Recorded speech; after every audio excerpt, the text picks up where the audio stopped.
ओम शांति। आज जीवन में बहुत सारी चीजों का सामना करना पड़ रहा है। अचानक दुख आ रहे हैं, अचानक ऐसी चीजें हो रही हैं जिनका हमने सोचा भी नहीं था। हम इतने दुखी हो रहे हैं कि हम उस समय कुछ कर भी नहीं सकते। आखिर हम करें तो करें क्या? ये किन कर्मों की सजा मिली हमें?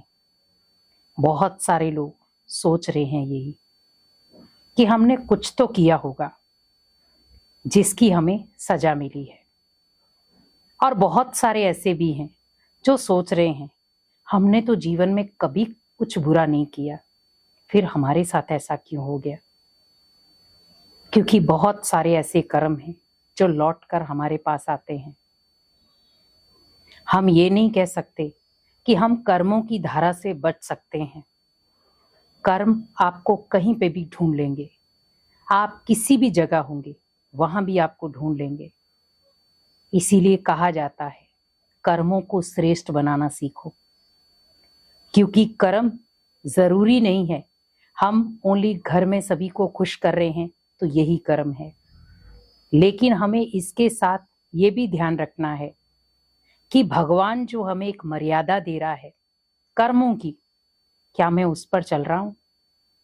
हम बहुत सारे लोगों को दुख देते हैं जो बिना बताए भी हम कई बार दे जाते हैं और हम उस समय खुश होते हैं।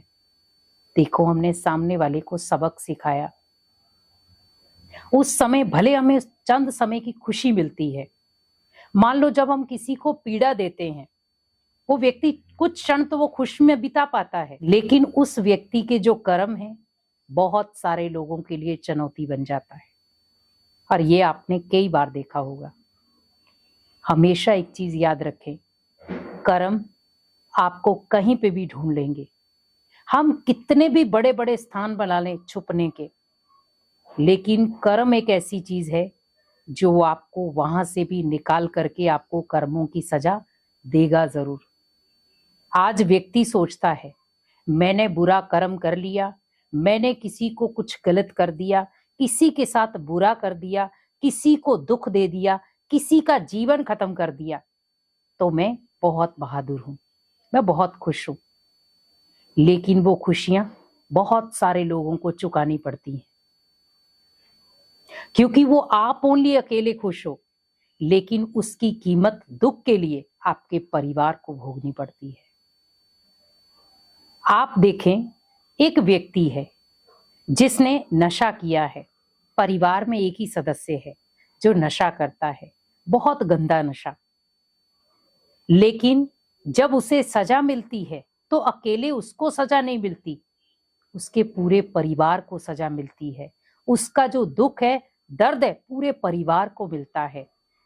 कर्म तो किसी एक ने किया है, लेकिन भुगतान पूरा परिवार भोग रहा है। क्यों हम ऐसे कदम उठाएं? क्यों हम किसी को दुख दें? क्यों हम पीड़ा देकर के खुश हो रहे हैं कि हमने किसी को पीड़ा दी है तो हमें कोई दर्द नहीं होगा, हमें कोई कर्मों का हिसाब किताब नहीं होगा? हमारे लिए भी धर्मराज है। आज नहीं तो कल वो आपको ढूंढ करके कर्मों की सजा देगा जरूर। क्यों हम भूल जाते हैं? क्यों इंसान भूल जाता है कि मैंने किसी को दुख दिया है तो बदले में मुझे भी 100 गुना दुख ही मिलेगा? और उस दुख में अगर मैं खुशियां ढूंढ रहा हूं कि मुझे खुशी मिल रही है उस दुख को देने से, तो आपकी ये सबसे बड़ी भूल है। आपने भले किसी को दुख दिया है, किसी के जीवन में आंसू दिए हैं, लेकिन उन आंसुओं का बदला धर्मराज लेता है कर्मों की सजा देकर। कितने समय तक खुश हो रहेंगे आप? कितने समय तक आप खुश रह पाएंगे खुद के लिए? नहीं रह पाएंगे। वो खुशी आपकी दिखावटी है। अंदर से तो आप बहुत हताश हैं, अब क्या होगा? अंदर से बहुत डरे हुए, अब क्या होगा? अगर आप निडर होते तो सामने रहते, लेकिन आप डर गए थे, इसीलिए आपने सोचा इन कर्मों से छुपना अच्छा है। कब तक छुप लेंगे? किसी को दिए हुए आंसू, किसी को दिया हुआ दुख आपको किसी भी जगह से ढूंढ लेगा। बस व्यक्ति को ये चीज का ध्यान रखना है कि उसका जो मोल है बहुत सारे लोग अदा करेंगे।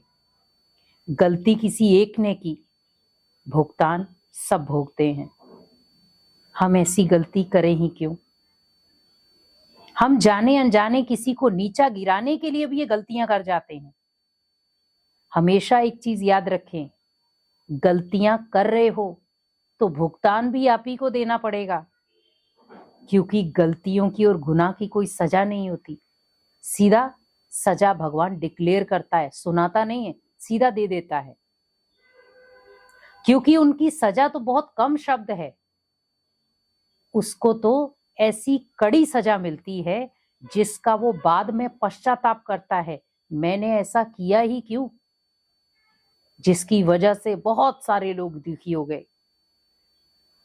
व्यक्ति चंद घड़ियां तो सुकून से जी सकता है, खुशियों में बिता सकता है किसी को दुख देकर, पर सदा काल वो खुशियों में नहीं रह सकता।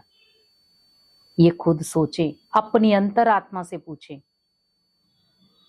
ठीक है, आप भगवान को नहीं मानते, किसी इंसान को भी नहीं मानते अपना, कम से कम खुद को तो अपना मानते हैं।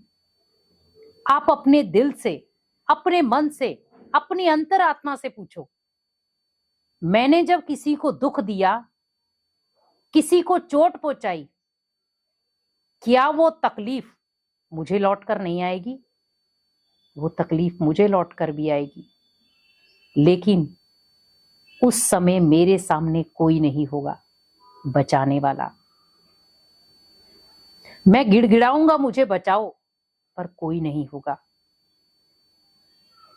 तो आप सोचो, ऐसे कर्म करें ही क्यों जो भगवान के सामने जब जाओ तो नजरें झुकानी पड़े। ऐसा कोई कर्म मत करो जिससे दूसरों के जीवन में दुख या परेशानियां बढ़ जाएं, क्योंकि कर्म लौटकर कब वापिस आ जाएंगे आपको पता भी नहीं चलेगा। सिवाय आंसुओं के आपके पास कुछ नहीं बचेगा, सिवाय पश्चाताप के कुछ नहीं बचेगा। इसीलिए कर्म ऐसे करो जो भगवान की नजर में आपकी इज्जत बने, इंसानों की नजर में आपकी इज्जत बने। ऐसा कोई कर्म मत करो जिससे लोग आपको हैवानियत का नाम दे, लोग आपको कायरता का नाम दे, लोग आपको डरपोक कहें।